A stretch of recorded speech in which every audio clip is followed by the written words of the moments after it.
करोड़पति बना भिखारी। दिल्ली शहर में धनीराम नामक करोड़पति सेठ रहता था। पैसों के घमंड के कारण वो कभी भी किसी की इज्जत नहीं करता था। अगर कोई दरवाजे पर उसके मदद मांगने आता तो वो उसे बेइज्जत करके वहां से भगा देता। वो अपनी पत्नी और बेटे के समझाने के बावजूद भी किसी की भी नहीं सुनता। एक दिन की बात है, धनीराम अपने घर के गार्डन में चाय पी रहे होते हैं। तभी उनके घर के मेन गेट पर एक भिखारी आता है। सेठ जी, दया करो सेठ जी। कौन हो तुम और तुम्हारी हिम्मत कैसे हुई मेरे घर के सामने भीख मांगने की? चलो जाओ यहां से तुम। सेठ जी, मैंने 2 दिनों से कुछ नहीं खाया है, कुछ खाने को दे दो मुझे। अरे जा यहां से, तुझे मैंने एक बार बोला। अरे तुझे समझ में नहीं आता है क्या?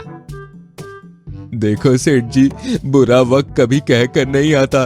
गरीबों पर दया करोगे तो आप हमेशा खुश रहोगे। दीन धर्म को यदि ढोंग बताओगे तो लुट जाओगे। हाँ? अरे भिखारी, तेरी इतनी औकात कि तू मुझे सिखा रहा है? चल चल भाग जा यहाँ से, यहाँ तुझे कुछ नहीं मिलेगा। सेठ जी, आपका भी समय आएगा, चिंता ना करें। इसके बाद वो भिखारी वहां से चला जाता है। हाँ, अब ये भिखारी मुझे दया धर्म सिखाएगा। मेरा समय कभी नहीं आएगा। अरे मेरे पास इतना पैसा है। अगले दिन सुबह जब धनीराम सो के उठता है तब उसका बर्ताव अचानक से भिखारियों की तरह हो जाता है। जब धनीराम को भूख लगी होती है तो वो घर के बावर्ची के पास भिखारियों वाला एक कटोरा ले जाकर कहता है, अल्लाह के नाम पे कुछ खाना दे दे बाबा। बावर्ची उसे ऐसा करता देख बिल्कुल हैरान हो जाता है। अरे सर, ये सब तो आपका है, आपको आज क्या हो गया है?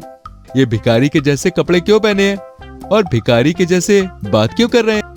बावर्ची के इतना कहते ही धनीराम बोला, अरे मालिक, आप क्यों मजाक उड़ा रहे हैं मेरा? कुछ खाने को दे दो ना मालिक। बावर्ची धनीराम को खाना खिलाकर वहां से चला जाता है। तभी धनीराम की पत्नी वसुंधरा वहां आती है और अपने पति को ऐसी हालत में देखकर वो बिल्कुल हैरान रह जाती है। कुछ ही देर बाद वसुंधरा की गैर मौजूदगी में धनीराम भिखारी के भेष में ही घर के बाहर आ जाता है और लोगों से भीख मांगने लगता है, जिसका लोग खूब मजाक बनाते हैं। 2 आदमी आपस में बात कर रहे होते हैं। तभी धनीराम वहां से गुजरता है। अरे गुल्लू, वो देखो उस आदमी को। अरे आदमी में क्या दिखा रहा है? अरे देख, वो कौन है? अरे ये तो अपने वही शहर के सबसे अमीर सेठ धनीराम है, जो सब पर अपनी अमीरी का रौब झाड़ता रहता है, सबको नीचा दिखाता रहता है। ये एक बार इसने मुझे भी नीचा दिखाया था। राजू, अब देख मैं इसको कैसे सबक सिखाता हूँ। इतने में गुल्लू धनीराम का वीडियो बनाकर सोशल मीडिया पर अपलोड कर देता है, जिसके बाद देखते ही देखते पूरे शहर में यह खबर तेजी से फैल जाती है कि सेठ धनीराम भिखारी बनकर घूम रहे हैं और सब लोग इस बात का खूब मजाक बनाते हैं। जब ये बात धनीराम के बेटे को पता चलती है तो वो अपने पिता को ढूंढने जाता है, जहां उसके पिता धनीराम रोड किनारे भीख मांग रहे होते हैं और भीख में मिला झूठा खाना खा रहे होते हैं। तभी वो जबरदस्ती अपने पिता को घर ले जाता है। माँ, ये पिताजी को क्या हो गया है? वसुंधरा मोहन को सारी बात बताती है कि धनीराम ने भिखारी के साथ किस तरह का व्यवहार किया, जिसकी धनीराम को ये सजा मिली है। अब इस समस्या का समाधान कैसे मिलेगा माँ? जहाँ से समस्या आई है वहीं जाना होगा। यानी उस भिखारी से ही पता चलेगा कि पिताजी कैसे ठीक होंगे। हाँ। फिर मोहन और वसुंधरा धनीराम को अपने साथ कार में बैठाकर उस भिखारी को ढूंढने निकल पड़ते हैं। सारा दिन पूरे शहर का चक्कर लगाने के बाद वो भिखारी उन्हें एक नुक्कड़ पर मिलता है। बाबा, आपने मेरे पिताजी के साथ क्या किया?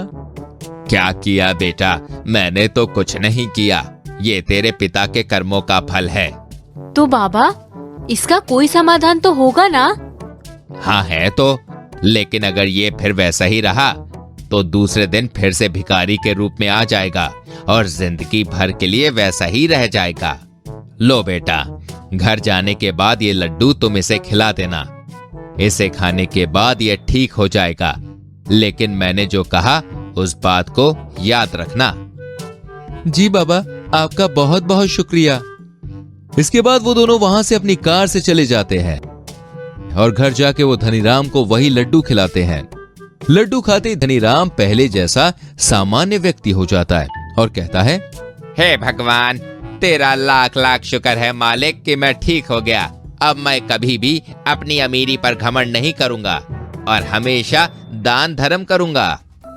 इसके बाद धनीराम कभी भी कंजूसी नहीं करता और हमेशा ही दान धर्म करके अपना जीवन हंसी खुशी बिताता।